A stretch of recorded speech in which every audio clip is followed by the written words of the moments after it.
त्र्यंबकेश्वर येथून निघालेल्या संत निवृत्तीनाथ महाराजांच्या दिंडीने अहमदनगरच्या पिंपळगाव माळवी येथून अहमदनगर शहराकडे प्रस्थान केले। त्र्यंबकेश्वर ते पंढरपूर 27 दिवसांचा प्रवास करणाऱ्या या पालखीत 46 छोट्या मोठ्या दिंड्यांच्या माध्यमातून जवळपास 60,000 वारकरी सहभागी झाले। या पालखीचा आज अहमदनगरमधील कृषी उत्पन्न बाजार समितीत मुक्काम आहे। उद्या वारी पंढरीच्या दिशेने मार्गस्थ होणार आहे।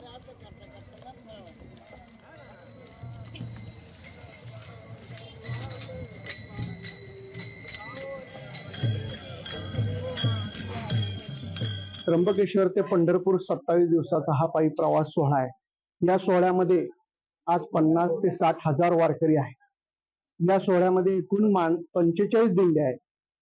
या सोहळ्यामध्ये नाशिक, नगर आणि सोलापूर हा 3 जिल्ह्यातून सोहळा जातो। या 3 जिल्ह्यामध्ये चांगल्या प्रकारे नाशिक जिल्ह्यामध्ये व्यवस्था झाली। सर्व व्यवस्था यावर्षी अतिशय उपक्रम छान शासनाने दिला आम्हाला निवृत्तीनाथ सोहळ्याला ही टॉयलेट आणि या संदर्भात अतिशय प्रत्येक निर्मल वारीच्या योजनेतून ही वारी आमची घडती आहे आणि अतिशय आनंद होतोय वारकऱ्यांना। लोकशाही मराठी ऐका, पहा, जागरूक रहा।